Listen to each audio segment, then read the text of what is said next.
שלום וברכה, מה שלומכם? אנחנו בלימוד יסודות בפנימיות התורה מהספר מועדי התורה אדם ומה שביניהם. נקרא ונסביר. פרשת שלח, עמוד 303.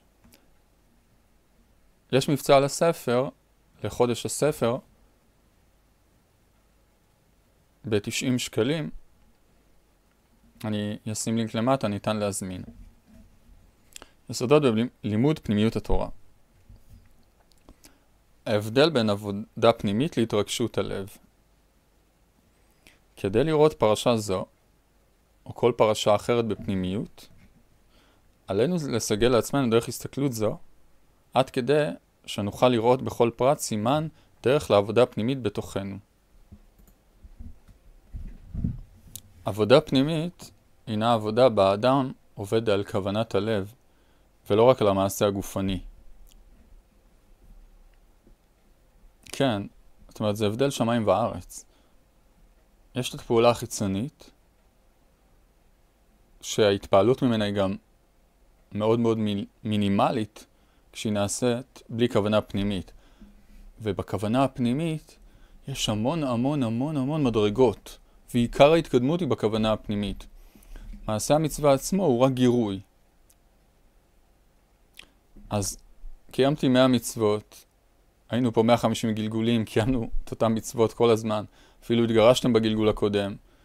יש כאלה לא עלינו מתגרשים כמה פעמים, באותו גלגול גם. אפילו מצוות גירושין, לא שיש מצווה כזאת, אבל לא שצריך לחפש אותה, אבל כתוב ונתן ביד גט כריתות, אז אפילו את זה, מתוך 150 גלגולים שהייתם פה במקרה הטוב, יצא לכם לקיים. אז למה אנחנו חוזרים כל הזמן בגלגול? כי המעשה של המצוות הוא לא העניין. הוא רק אמצעי לכוונת הלב, לכוונת תודעת הלב. וכמובן חייב את המעשה, בלי המעשה לא מתחילים, אבל הוא רק אמצעי. האם עבודה פנימית היא התרגשות הלב? יש הנוטים לבלבל בין רגשנות לעבודה פנימית. כי רגשנות זה משהו מזדמן, זה לא בהכרח אמיתי. איך אומרים, אהבה ממבט ראשון, גירושין ממבט שני. כבדיחותא, כן. כאשר אדם עושה עבודה פנימית, עליו לקבל תמורה עבור עבודתו. הוא שכתוב שהתורה נקראת עסק. למה עסק? כמו עסק שאדם משקיע בו את נפשו, את דמו ואת גופו, אז ככה זאת אומרת צריך לעשות בתורה. וכשבאים לעבוד באמת בפנימיות, או כדי לתאר את הרצון לקבל, העסק הוא כבד ביותר. בעסק זה הרווח המצופה יכול להיות תמורה חיצונית, או תמורה פנימית. ולא חסרים תמורות חיצוניות שאנחנו מבקשים מהתורה. תגיד תיקון חצות, כי זה תסגור על זה דירה טובה. תעשה עמדת תפילין לפרי בטן. ועוד המון דברים. אבל אז אנחנו מפספסים את העניין. למה? כי אנחנו עושים מעשה חיצוני כדי לקבל תמורה חיצונית אחרת. זה בכלל הפוך מהמטרה של התורה. אז לנשים וקטנים מותר קצת, אבל לא לכל החיים. צריך להיזהר מזה.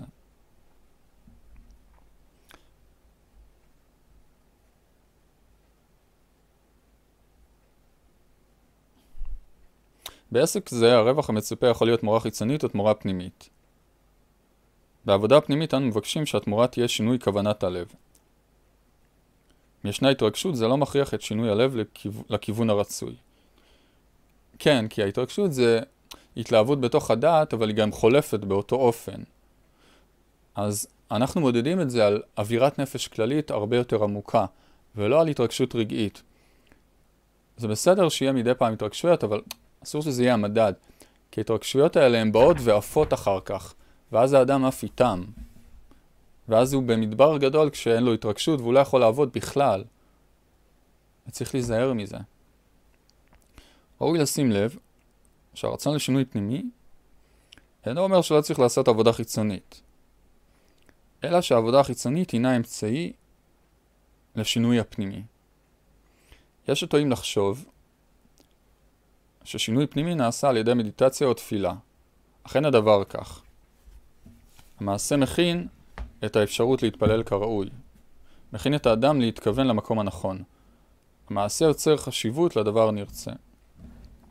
כן, האריז"ל אומר שאל יתפלל לפני שהרי מעשה תחילה.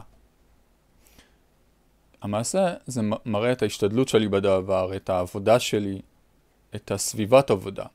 אבל כמובן בתוך זה צריך להטמין את הכוונה הפנימית. הפרטים שלהם ניתן לרדת במחשבה ייחודית זו. הם רבים ומגוונים. וכל אחד כיד דמיונו הפורה, תוך שמירה על כללים ברורים של דרך הסתכלות זו, שאותם לומדים להכיר. אחד מחסידיו של הרבש טיטה את בית הכנסת. עבר לידו הרבש ושאלו בכן תמימות, כאשר אדם רוצה לנקות את החדר, האם עליו למשוך את הלכלוך אליו, או אדם רוצה לנקות את חדרי ליבו? האם צריך הוא לגלות את הלכלוך קיים בליבו, או שמא לזרוק ממנו והלאה כל לכלוך? זאת אומרת שאני מטאטא, האם אני מטאטא את הלכלוך לבחוץ, קדימה, או אליי, מושך אותו אליי. לפי דרך האמת המובאת במשנתו של הרבש, אם אין יצר הרע, איך תהיה תורת תבלין? דהיינו, אם לא גיליתי את יצר הרע. ועוד, שעל האדם לתת את הדעת לדרך עבודה, אפילו על פרטים כאלה, המהווים תנועה יומיומית. דוגמה קטנה זו יכולה להמחיש עד לאיזה נימה מעשה יכולה להגיע צורת מחשבה זו של עבודה פנימית. אם אדם מסתכל באופן הזה, כל עולמו ישתנה. יוכל הוא לראות עבודה פנימית ולא רק שכר חיצוני. יוכל הוא לחפש אמת ולא רק עוצמה. יוכל הוא לצאת מהאגו שלו. הפירוש שלו לנראה דרך חושיו יקבל גוון אחר. הוא השינוי הנצרך לאדם, ולא חיפוש אחרי ראיית מלאכים וקסמים למיניהם. כן. הרבה מחפשים סגולות מהתורה, אורות, דמיונות, כוחות. באמת הוא צריך לחפש דבקות בהשם. אבל האדם יראה שהוא רוצה להידבק ברצון לקבל כשהוא יבדוק את עצמו באמת. או, יפה, גילית שיש לך יצר הרע. עכשיו צריך תורת תבלין. הנה עוד יסוד חשוב מאוד בעבודת האדם בפנימיותו. כיצד מגלה האדם את עצמו האמיתי? נביא בקצרה משל מדבר הרבש המדודים בדיוק נפשי של עבודת האדם, הקולע אל השערה. הלא ידוע שלכל מדרגה ומדרגה יש בחינה אמצעית, הנכללת מבית הבחינות יחד. כמו בין דומם לצומח, יש אמצעי בשם אלמוגים. בין צומח לחי יש אדני השדה, שהם בעלי חיים הקשורים בטבורם לארץ ויונקים משם. ובין החי למדבר יש קוף. מהו אמצעי בין אמת לשקר? מהי הנקודה שנכללת מבית הבחינות יחד? היות ובית בחינות הם כמו בית הפכים, אז צריך משהו ממוצע שיגשר ביניהם, כי הם הפכים, איך הם יכלו להתחבר? אומר פה הרב, כדי לענות על שאלה זו נבהר כלל נוסף. דבר גדול ניתן לראות בנקל, דבר קטן בקושי רב. על כן כאשר האדם עוסק בשקר קטן, אין הוא מסוגל לראות את האמת, שהוא הולך בדרך של שקר, שהרי השקר שלו קטן, אלא שהוא אומר שהוא הולך בדרך של אמת, ואין שקר גדול מזה. מה שאין כן, בזמן שהאדם רכש לו הרבה שקרים, שקרים גדולים, בזמן שהוא מסתכל על עצמו, יוכל כבר לראות את השקר שבתוכו, כי הוא שקר גדול. כפי שאמרנו, דבר גדול ניתן לראות בנקל. נמצא שאם הולך בדרך של שקר, כבר רואה ומזהה את מצבו האמיתי. מה זה השקר? הלא לשמה. כי הוא רוצה שקר במקום קשר, במקום דבקות. עוד נציין ששקר גדול ושקר קטן תלויים בהתייחסותו של האדם. לאדם קטן, גם שקר גדול נחשב לקטן. מה שאין כן לאדם גדול, גם שקר קטן נחשב לגדול. והכל לפי החשיבות. נמצא שהנקודה האמצעית בין אמת לשקר היא נקודת האמת, שאני הולך בדרך השקר. זהו המגשר האמיתי בין שקר לאמת. בין מציאות של אדם הנמצא בחוסר אמת, בדרך טומאה, לבין דרך קדושה. דהיינו, אם האדם לא מגיע להכרה אמיתית שהוא הולך בדרך של שקר, לעולם לא יוכל להגיע לאמת, כי זהו האמצעי האמיתי שבין אמת לשקר. ואם נדייק יותר, זהו האמצעי שבין שקר לאמת. היות ואנו נמצאים במקום של שקר, ורוצים להגיע לאמת. נקודה. כן, אז אומר לנו פה הרב, שהדרך בין האמת לשקר היא לדעת שאני בשקר. מה השקר? שאני עובד שלא לשמה, שאני עובד בחיצוניות. אבל זה גילוי גדול, זה נקרא הכרת הרע. הכרת הרע, סור מרע, עשה טוב, בקש שלום ורדפהו. זה בזיווג דהכאה. עכשיו, הכרת הרע זה שלב מאוד קשה, אבל זה השלב העיקרי. בעל הסולם אומר שהדת ניתנה כדי להביא בנו חוש הכרת הרע. וצריך הרבה התפתחות. אפילו רואים בגשמיות כמה פרעות עברנו וכמה דברים. עוד לפני 100 שנה היה מלחמת עולם ראשונה. דברים קשים, פרעות, מלחמת עולם שנייה אחר כך. ועדיין עד עכשיו לא לגמרי התפתחו.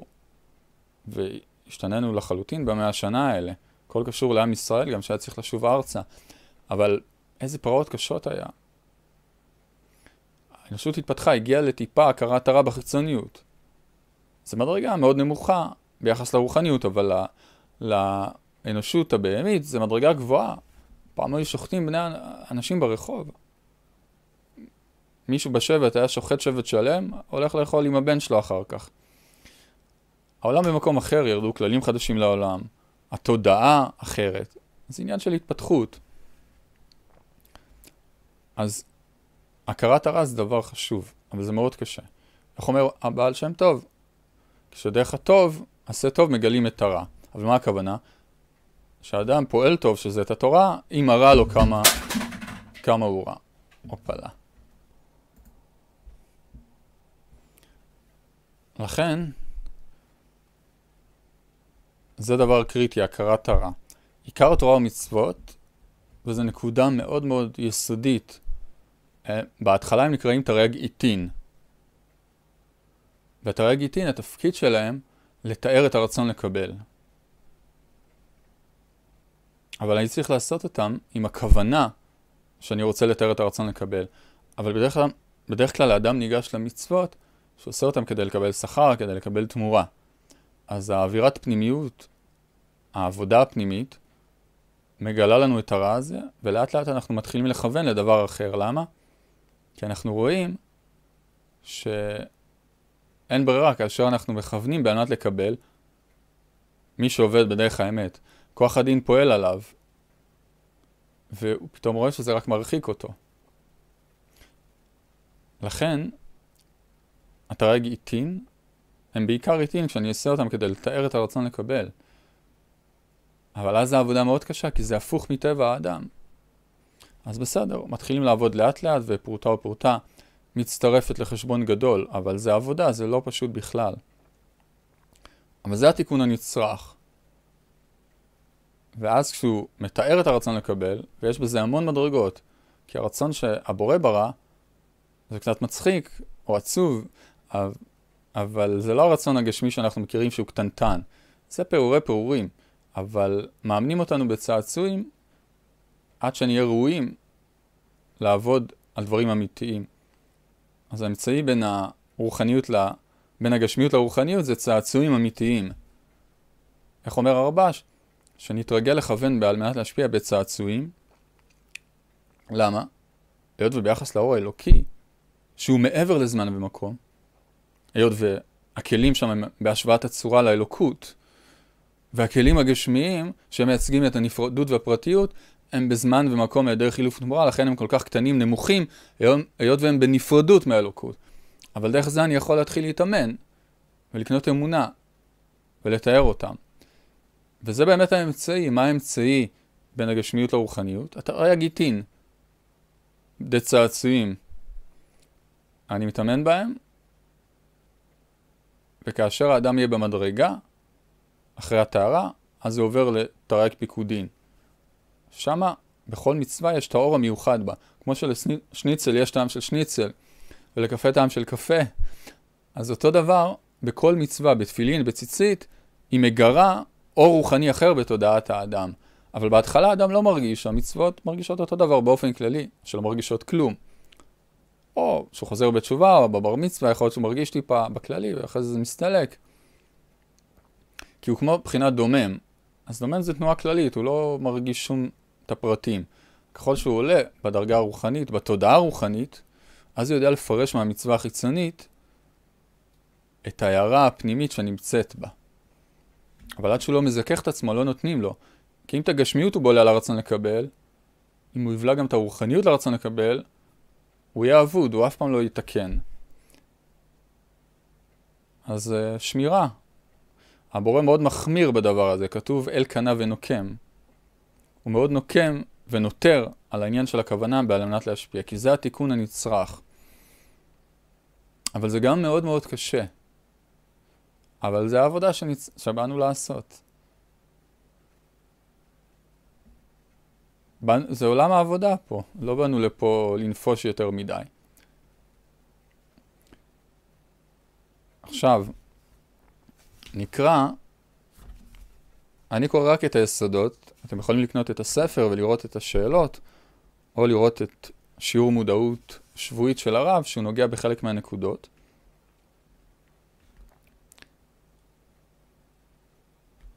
אבל אני כן נקרא את הסיכום. סיכום, אמונת האדם בבורא מחייבת אותו להאמין, שיכול הוא להגיע לרום המעלות. לשיא ההצלחה, נקודת המשיחיות שבו דוחפת אותו לכך. המשיחיות זה גדלות ההשגה האלוקית. דיינו ישוע בן נון משבט אפרים בן יוסף, שהוא שורש משיח בן יוסף, וכלב בן יפונה משבט יהודה, שהוא שורש משיח בן דוד. דוחפים את האדם להאמין שניתן להגיע לשלמות, ועל לו לאדם לבוא לייאוש כלל. כי בדעת הוא רואה ייאוש גדול, אז בכוונה ככה, כי אחרת הוא לא יוכל לתקן, הוא יעשה את זה בשביל הרצון לקבל אם הוא יראה את ההערה. על האדם להשליך נקודה זו גם על מקרים פרטיים בחיים. על האדם להסתכל על המקרים כמשימות פרטיות, שברות השגה הן בדרך לשלמות האמיתית. אם האדם מתייחס לעצמו ככזה, אם הולך באמונת השם לביצוען של משימותיו, הצלחותיו גדולות לאין שיעור. אך הנקודה החשובה והאמיתית היא להבין שכאשר האדם לא הולך עם אמונה זו, כופר הוא בעיקר. ועתיד הוא חס ושלום להישאר במדבר רוחני. עד שידע שוב להעמיד עצמו ולהיוולד מחדש לחקירה מחודשת של פנימיותו, כדי שיגיע בעזרת השם להכרת האמת, שהוא חי בתוך שקר. לפעמים צריך הרבה זיכוכים כדי להבין את זה. בעזרת השם נצעד כולנו בדרך של אמונה אמיתית בבורא עולם, בביטחון ללא פחד ומורא, תוך התבוננות מתמדת למטרה שהיא דבקות בבורא.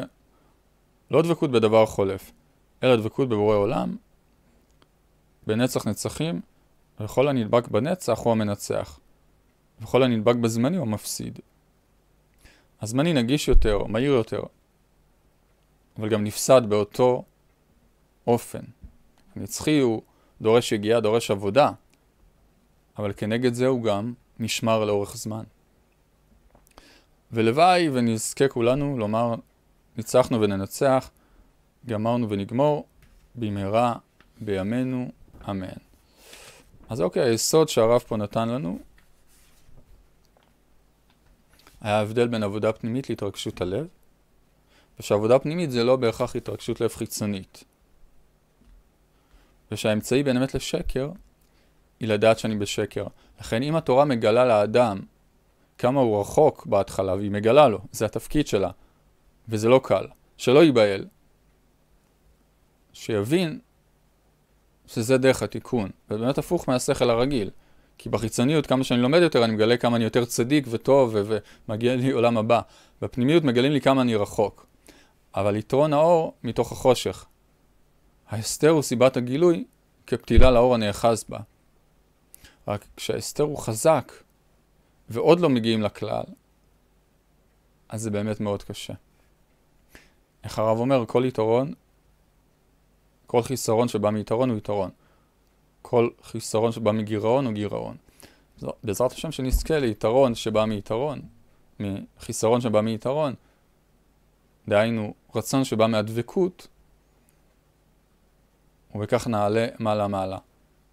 וכשמגלים את הרע, לא להיבהל, להיות חזקים, להמשיך בהתמדה בעבודה הפנימית, ותשועת השם כהרף עין, בעזרת השם, שהקדוש ברוך הוא יעזור לנו להצליח, להתאר, לגלות את אלוקותו, להגיע לדבקות אלוקית, להשגה אלוקית. אמן ואמן. תודה רבה.